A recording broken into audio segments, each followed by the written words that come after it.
नमस्कार साथियों, वो मेरे प्यारे पशुपालक भाइयों। मैं डॉक्टर दुर्गेश कटारा और आप देख रहे हैं यूट्यूब पर ग्रो वेट में।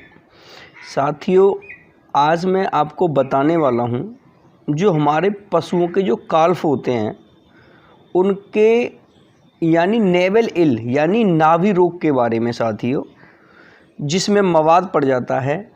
और कभी कभी देखा गया है साथियों, नेवल इल होने के बावजूद उनके घुटनों पर भी सूजन आ जाती है और घुटनों पर भी मवाद और पस पड़ने लग जाता है। तो साथियों, यदि अभी तक आपने मेरा चैनल सब्सक्राइब नहीं किया है तो आपसे रिक्वेस्ट है, वीडियो को लाइक करें, शेयर करें, चैनल को सब्सक्राइब करके बेल आइकन दबाएं ताकि आने वाली सभी वीडियो का नोटिफिकेशन आप तक पहुंच सके। साथियों, जन्म के बाद नवजात पशु बछड़े, कटड़े आदि की गर्भनाल या नेवल कार्ड या अबलिंकन कार्ड में सूजन आने को नेवल इल या सूड़ी पक जाने को कहते हैं। ये माँ के गर्भ के विकास के दौरान ही ऐसा इन्फेक्शन पशु के नाभि में आ जाता है साथियों, और वो पकने लगता है। तो साथियों, इसके लिए हमें अब करना क्या है, और ये सबसे पहले ये भी देखना है कि ये जो नाभि है ये पकी हुई है या वैसे ही हर्निया है। कभी कभी साथियों ये देखा गया है कि नीचे आंत उतर जाती है। तो सबसे पहले करना क्या होता है, ये पक्का ये कंफर्म करना होता है साथियों कि ये जो नाभि रोग है ये हर्निया तो नहीं है। क्योंकि कभी कभी ऐसा हो जाता है साथियों, यदि आपने कट दे दिया, ऑपरेशन कट नाभि के अंदर, यदि हर्निया हुआ तो आपका काल्फ ख़त्म हो जाएगा। तो उसके लिए पहले जांच कर लें कि पक्का ये जांच हो जाए कि इसके अंदर पस पड़ा हुआ है और नाभि रोग इसको हो चुका है साथियों। तो उसके लिए सबसे पहले उस स्थान को पोविडीन, आयोडीन या लाल दवा से अच्छी तरह से वॉश कर लें। फिर साथियों एक 11 नंबर का ब्लेड लें, और ब्लेड लेने के बाद साथियों करना क्या है, वो पॉइंट चुनना है जिस जगह से खाल हल्की कमज़ोर हो चुकी है।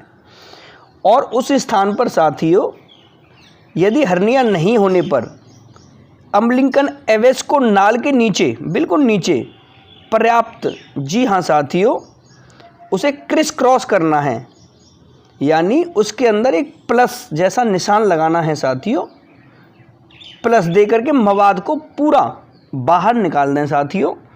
या तो आप जब पूरा आपका मवाद निकल जाए साथियों तो लाल दवा से आप उसको वॉश कर सकते हैं, या पोविडीन आयोडीन को NS की बोतल में डाल करके भी आप कर सकते हैं। तो लेकिन साथियों जैसे जैसे मवाद निकल रहा है उसके बारे में आपको ये बता देता हूँ कि नाभि रोग पक कैसे जाता है।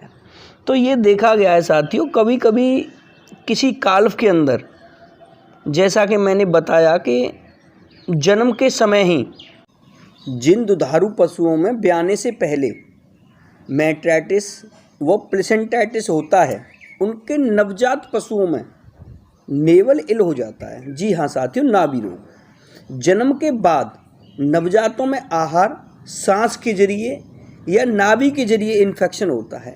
गाय के बछड़ों में अधिकतर नाभि यानी अम्बलिकस के जरिए ही सूड़ी पकना रोग होता है साथियों, सबसे पहले ये जांच अवश्य कर लें कि कहीं अम्बलिकन हर्निया तो नहीं है।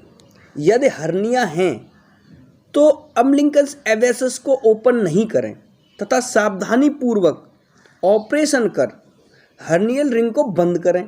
इस दौरान सावधानी रखें कि एब्सेंस ओपन होने से मवाद नहीं फैले, इसलिए एब्सेस पॉकेट की सावधानी पूर्वक ही उसे बाहर निकालें। और दूसरा साथियों, जैसा कि मैं आपको स्क्रीन पर दिखा रहा हूँ, क्रिस क्रॉस करने के बाद में NS की एक डिप लेकर के उसमें 20 ml पोविडीन आयोडीन उसके अंदर डाल करके साथियों, उसके अंदर के होल को जिसमें से पूरा मवाद निकला है और जिस जगह से आपने होल बनाया है क्रिस क्रॉस दे करके, उसमें पूरा तकरीबन 50 ml 100 ml जितनी उसकी गुंजाइश है उसमें ये पूरा पानी डालें, और फिर पानी डाल करके उसे 2-3 बार अच्छी तरह से साफ़ कर लें। आगे के लिए साथियों उसमें मक्खियाँ न लगें, उसके लिए हमें क्या करना है कि जब ये पूरी तरह से वॉश करके अच्छी तरह से साफ़ हो जाए साथियों, तो उसके बाद में हमें क्या करना है साथियों, हिमैक्स ट्यूब, जैसा कि मैं आपको स्क्रीन पर दिखा रहा हूँ, हिमैक्स ट्यूब को उसके मुंह पर लगा करके उसके नाभि पर पेट के ऊपर एक पट्टियाँ बांध दें ताकि मिट्टी का कोई भी इन्फेक्शन उसके अंदर न जाए। और दूसरा जो स्थिति होती है साथियों, कभी कभी आपने देखा है जोड़ों में दर्द हो जाता है काल्फ के और सूजन भी हो जाती है। ये सारी कंडीशन साथियों नाभि के जरिए भी इन्फेक्शन होने के कारण काल्फ के अंदर हो जाती हैं। अब आप स्क्रीन पर भी देख चुके हैं साथियों, बिल्कुल काल्फ के अंदर जो भी कंडीशन थी और जो भी उसके अंदर पस था साथियों, उसे पूर्ण रूप से बाहर निकाल दिया गया है। और इस बात का विशेष ध्यान रखें साथियों, अपने बच्चे को यानी काल्फ को पैदा होते ही उसे माँ का दूध अवश्य पिलाएं। अब चलते हैं साथियों, इसका आगे ट्रीटमेंट क्या करते हैं वो भी मैं आपको बताता हूँ। तो सबसे पहले यदि आपने इसे ऑपरेट किया है इसकी नाभि को, तो साथियों आपको लेना होगा बीई कंपनी का एक टिटनेस का फर्स्ट इंजेक्शन। तो साथियों ये इंजेक्शन आपको अपनी काल्फ की गर्दन में बिल्कुल लगाना है। साथ में साथियों 1 ग्राम मोनोसेफ, इसे भी डिस्टिल वाटर में घोल करके साथियों आपको अपने काल्फ के गर्दन पर लगाना है।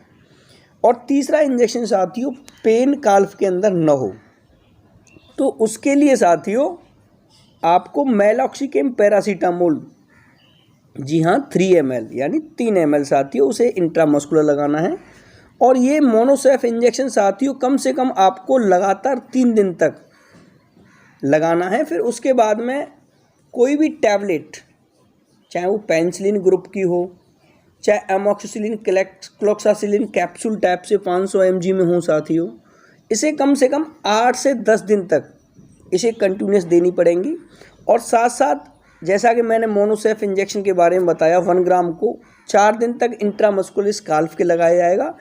और जिस दिन इसका ऑपरेशन हुआ होगा नाभि का साथियों, उस दिन इसे 2-3 दिन तक दूध थोड़ा एक्स्ट्रा मात्रा में दें, जिससे बच्चे के अंदर इम्यूनिटी पावर आए साथियों। और समय पर काल्फ की डिवर्मिंग जरूर कराएं। यदि आपका काल्फ 20 दिन का हो चुका है तो उसकी डिवर्मिंग भी बहुत मस्ट होती है।